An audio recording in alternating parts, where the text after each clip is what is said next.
wanted to show you something about the layout in the bathroom on this job. We got a 4-foot shower going in here, and I wanted to show you this wing wall here that I built coming out here. This is a 41-inch wall, all right, from this end back to the shower wall. It's 41 inches, and I placed this wall 48 inches from this wall. And the reason I did that was I created a 48-inch wide area back in here where we're going to be setting a 48-inch shower.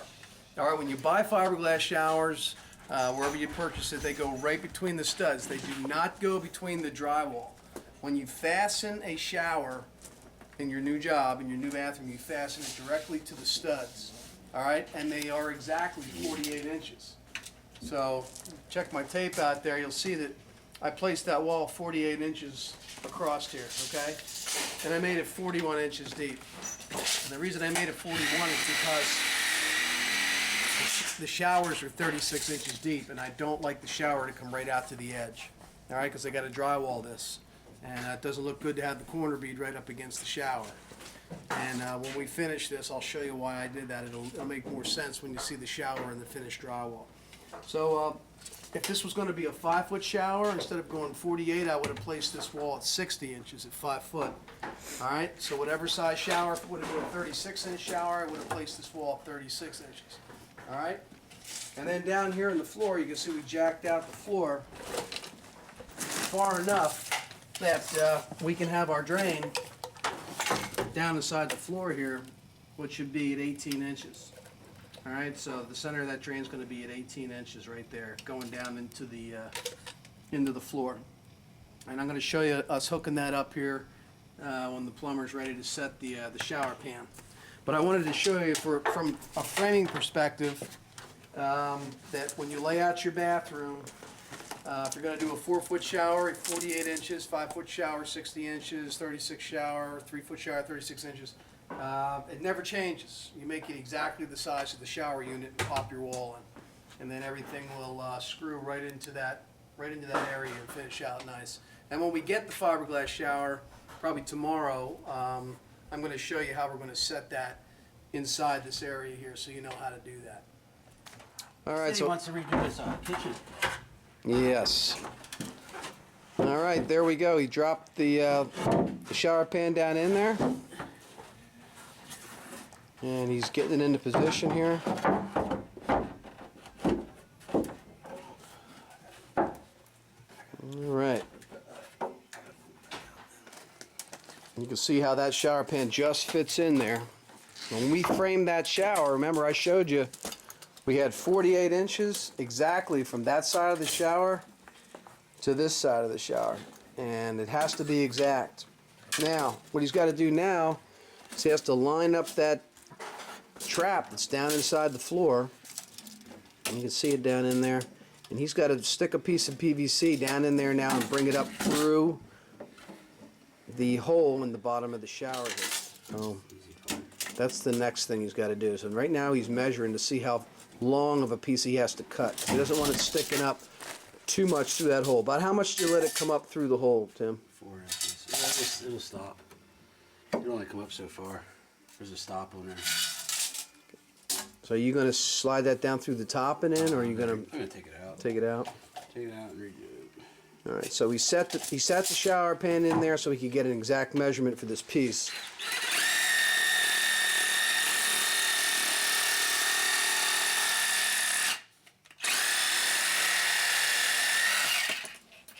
Now he just cut like a 4-inch piece of 2-inch PVC off. Now he's going to have to pull the pan back out one more time, glue that piece right there into the trap, and then he'll set the shower pan in one last time. It'll come up through and into the bottom of the shower drain. Okay, so now we primed up the trap and our little piece. We're gluing it in now. And there goes the piece that's into the trap that's going to come up into the bottom of the shower pan drain. It's a PVC shower drain.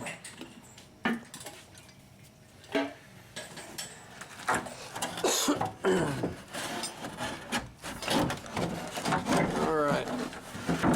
we got to work it in there so that we can get that piece to come down inside. A little snug.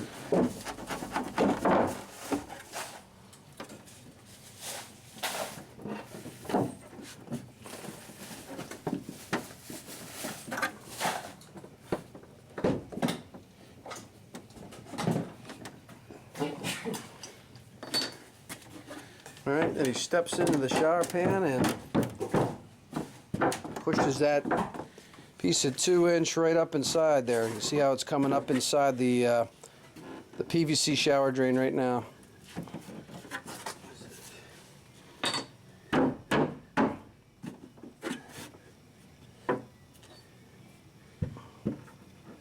He's kind of moving it left to right with his hammer there, lining it up. And then pushing it down in so that it seats nice and tight. And that's got to be the hardest part of the shower right there, is getting that drain to line up with the trap and getting it all glued together. That's it. Now that is trapped underneath the shower. The shower's in its final resting place, and all Tim has to do now is put the shower wall kit together, which is out there in those cardboard boxes. Just going to bring those in and lock them into place and screw them back, and the shower will be ready for just about ready for drywall. Alright, the plumber's in the bathroom right now. We just set the shower pan. He just brought in the back section of the shower.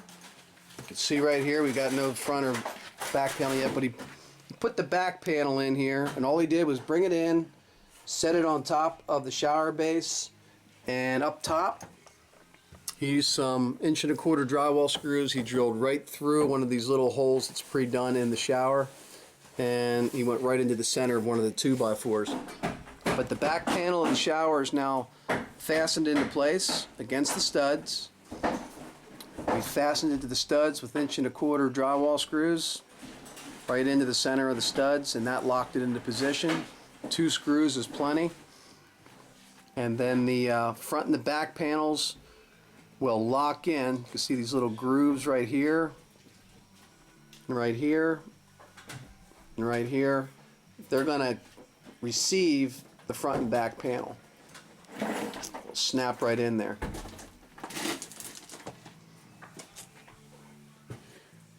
Alright, here comes the back panel. You slip it into the groove and it'll snap right down inside. Nice and tight. And then what he'll do is he'll put some more drywall screws in the top, and that'll lock it back to the studs.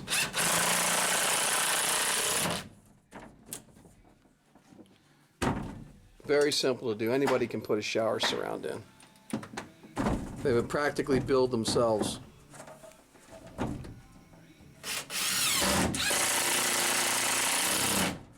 Alright, so the back panel and the side panel are very easy to put in. The front panel, we're going to have to drill a hole in so that the shower valve can come right through and into the shower, so we can put the handle on. Now what he's doing now, he's measuring up off the bottom of the shower to determine where he's going to cut the hole in that panel. Now remember, these are just acrylic or fiberglass resin. They're real easy to cut holes in, but you have to have the proper tool to do it so that you don't crack the shower. I'll show you how he's going to cut that hole in just a minute. But get your measurement off the back and up off the floor. Find the center of your hole that you're going to cut. Mark it on your panel, and then we'll show you how to drill it out.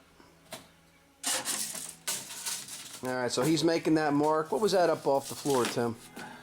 43.5 to the center. So he came up 43 inches to the center of the shower valve, and then off the back wall, it's probably like 16 or... I think it was 12. I said it's 12. So it was up 40 some and over 16 or over 12. Every shower's a little different.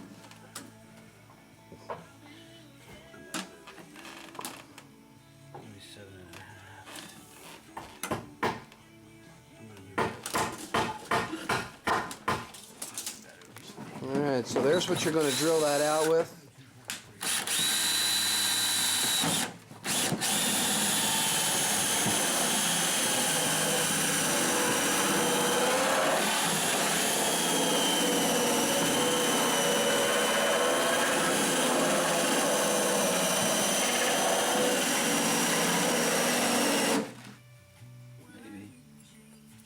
Maybe. And that's it.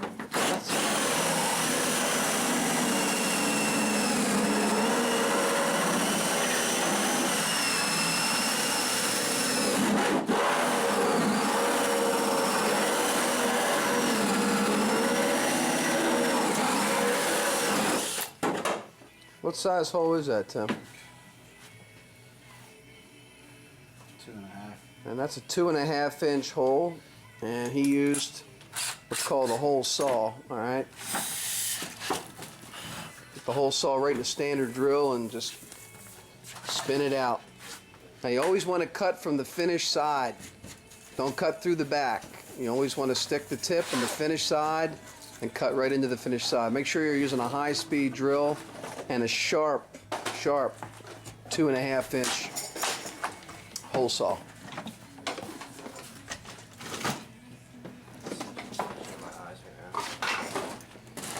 All right, so he's going to bring this in here. He's going to fasten that the same exact way he fastened the back panel, except this time he's going to be going around the shower valve. And if he measured correctly, hopefully he measured correctly, that valve will be right dead center in the hole that he just cut.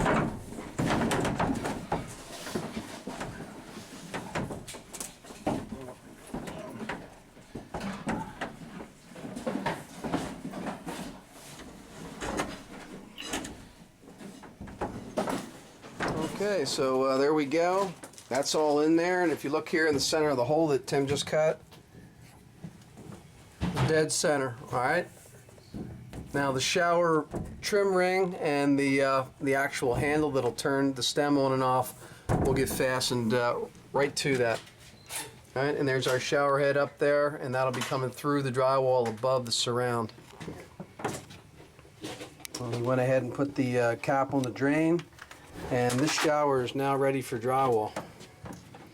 And I'm going to get out of the plumber's way here before he throws something at me. He's going to go ahead and fasten that last panel. And that looks like a nice job right there.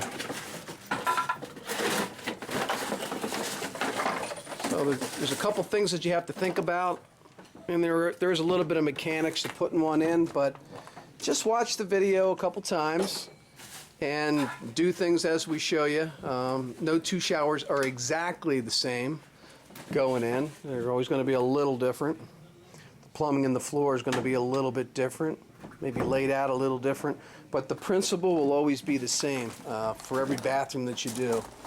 And most of it, guys, is just common sense. Common sense and a little technique, and hopefully we're giving you the technique with this video. Enough anyway that you can do this yourself.